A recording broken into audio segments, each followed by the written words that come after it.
Welcome to the Spiritual Principles Made Practical podcast. I'm your host, Scott Friedman, and today we're going to talk about the courage to be ourselves. The uh, draw for us to be accepted and part of everything and be included is really powerful. It's really powerful.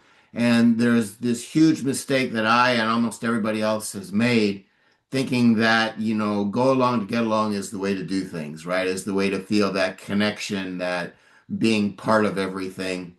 And even after, I would say, decades of having known that the fact that when I'm connected to myself, that's when I'm connected to everybody else. And that if I give up being connected to myself in an effort to be connected to everybody else, it doesn't work at all. And it's then the authenticity's gone. And when that goes, everything's gone. And so it's, um, been challenged, right? Because that desire to feel part of all that is really powerful because that's the desire, that's a true desire. But the way to go about experiencing that is to accept ourselves and understand that when we accept and align with ourselves, then we're accepting and alignment with everybody else. But it needs, at least in my case, repetition after repetition after repetition. So one of the things that I'll give you an example of where it becomes a challenging, if you will. So, and in sharing my spiritual growth process, my process of accepting and aligning with that which is true. One of the things where I've landed is to understand that my mind creates everything. If it exists, my mind created it. With the two exceptions of being and will. But with absent those two exceptions, I mean the my body, my spouse, my career, my money, my car, my desk, my feet, my toenails. I've created all of that. I've created global politics. I've created the Milky Way. I've created universes and dimensions that don't even know about. I've created it all, as have you, and we've done it with our mind. So our mind is like so powerfully. And we see little bits and pieces of this here and there with, you know, Tony Robbins has helped like thousands of people, right? Walk on coals without burning their feet, right? Yogis have levitated. People have done astral projection. People have done all kinds of things that are exemplifying the power of the mind. The mind has the power to do all those things and a lot more, right? So if spiritual growth is accepting what's true, which I believe that's what it is, and if what's true is our mind has this power that it creates everything and it does it all in the present moment, that it's like, okay, if I accept that is true, then the question is like, because most other people don't really think about the mind in terms of its infinite capacities. And so if I start talking about the idea that, not only does the mind create all this other stuff, the mind creates time. So when we're disengaged from the mind and we're in the flow, time doesn't exist. If you ask someone who's really been in the zone, right? And they say, well, what were you thinking about when you're in the zone? I don't know. How long were you in the zone? Well, I don't know. I have to kind of look back to, I don't know. I'm not sure. And it's because without the mind, there is no time.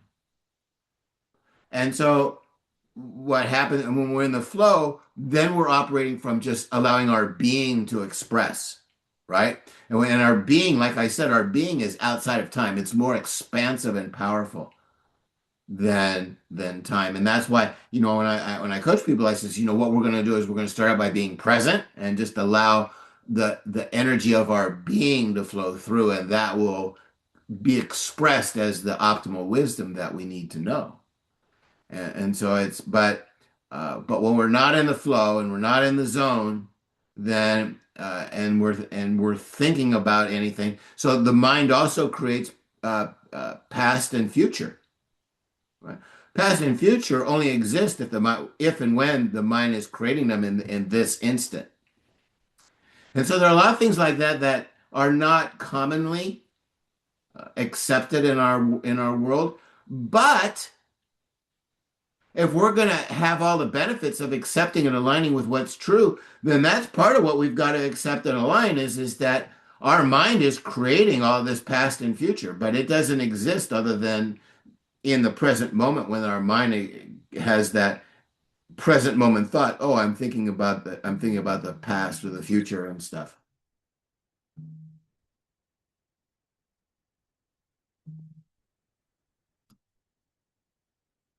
Yikes, that was my wife. I got to take the call from my wife, right?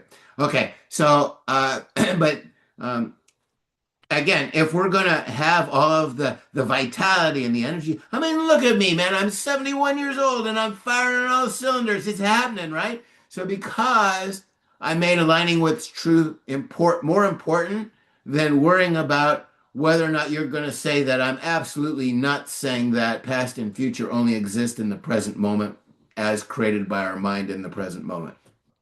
And it's like, okay, well, am I going to choose vitality and joy and upliftment, or am I going to choose separation and fear of being judged as a whack job by other people? And it's like, well, all right, I guess I'm signing up to be a whack job then because that's what resonates as being true with me. And I've got to align with what's true. Otherwise, I know for a fact, and this is something I don't have to ask anybody about, I know that my health is going to go down the toilet, that I'm not going to have this vitality if I give up what I know is true in favor of what other people most commonly think. So that's my call. It's my decision. I've done it. But my point is that it takes courage, right? Because it's like, well, I don't want my friends to lose my phone number and not invite me to play tennis anymore. I don't want people to ghost me and not go to lunch with me anymore. And it's like, so yeah, I mean, those are fears. Like, I don't want people to stop listening to my podcast because they think I'm stupid and crazy. Trust me, I've had all those thoughts and more.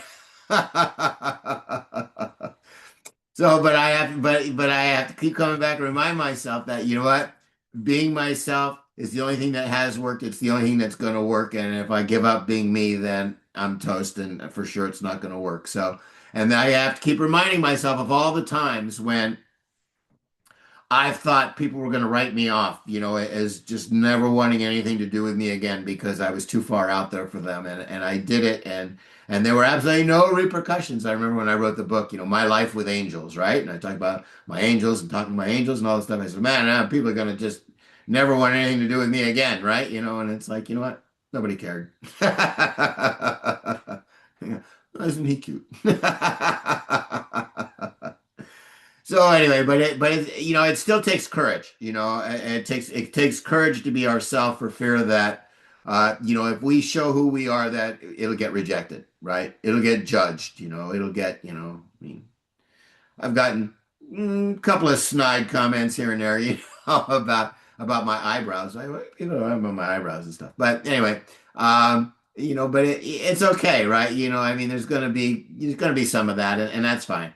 But my point is that I want to acknowledge the courage that I have in being me, and even and saying what I know that is true, which is that among other things, that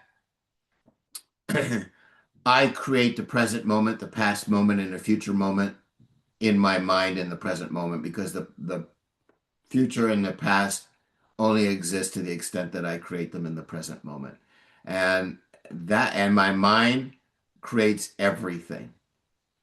And when I think about that and stuff, and it's like it opens up great possibilities. Okay, well, great. Well, as I continue to have more control over my mind, I can tell my mind what to create, and bang, it'll create it just like that. I mean, it'll be done. Like, because if I could tell it, create this right now, right? Forget about the concept of time. Create this right now. And that's my will telling my mind, create $100 million in my bank account right now. That's my will instructing my mind to create that money. Do it now. That's your job. Go forward and do it. Is that I can I can get better at this, and we'll see whether or not that actually works or not. I'll report back if the 100 million's in my account. You can count on that.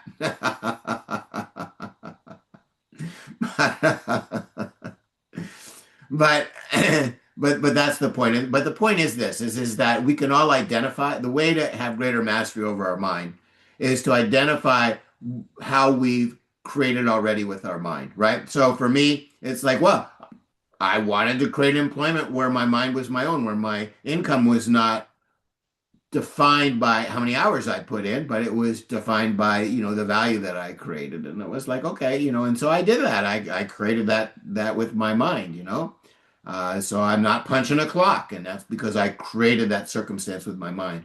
And the trick is this, is the more that you can recognize what you've created with your mind, the more you start to understand how you created with your mind and that how you can more efficiently and effectively create with your mind. And the more that you create with your mind, the better you get at it, right? And the more that you're conscious of it. Now, we're already perfect at our mind creating, but what I'm talking about is having our mind being conscious of what our mind is creating and conscious of our will directing our mind to create and the effectiveness of having that work. And when we're conscious of that, then we keep growing and growing and growing in our capacity to create the world that we want. So that's how we strengthen our ability to harness the power of our mind and direct its creative capacity with our will. And that's where I'm digging in right now. So I'm telling my mind, I want to create I want win-win thinking to be the dominant thinking in the world right now. And that's what I'm telling my mind to create. And mind, you've been given your job, create that. So get to it. And you're gonna have fun with all this stuff too, right? But also it's there's the stuff that I relate to and identify with, and then there's the stuff that I'm having fun playing with in this moment right here with you. So we'll see how it all comes together. But in any event, it does take courage to be you. It takes courage to align with the truth of who you are, and uh, but that's the only thing that's going to work. It's nothing else that's going to work. And the more experiences you have, like me, of having seen our courage and our faith and our courage, just our courage and our effectiveness at directing our mind work, right? The more we see it work, the more we relate to our ability to make it work for us as we choose. So start where you are and take some time to write down what you've created with your life in your life with your mind and how you did it. And the more articulate you can be, the more you're going to relate to how you can create more of what you want right now with your mind or at any other time. So anyway, that's what I'm inspired to share, and I hope that the vitality that you see me have at 71 is inspiring you to accept yourself, to believe in yourself, to understand and be aware of how your mind has created your life, and that you can do as I have, that it says that my vitality is a function of what I create with my life. And I've chosen to create a life where I have greater and greater vitality all the time. And so as I get older, my vitality is growing, not shrinking, because I told my mind that my mind believes that my vitality is a function of my alignment, and my alignment is a function of my acceptance of myself and the truth of who I am. And so the more I align and accept myself, the more energy and vitality I have. And so going forward in this world that I've created time with is that vitality is just going to grow stronger and stronger and stronger as I get older. And it'll be an inspiring example for everybody. And I've created that in the world for me, you, and everybody else that I've created in the world. So it's a good thing. Anyway, it's been fun, and I offer thought coaching and help you.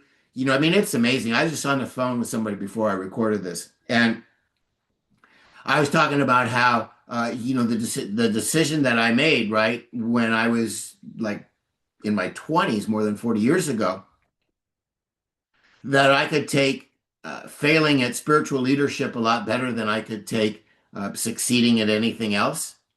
That uh, that decision created my entire life.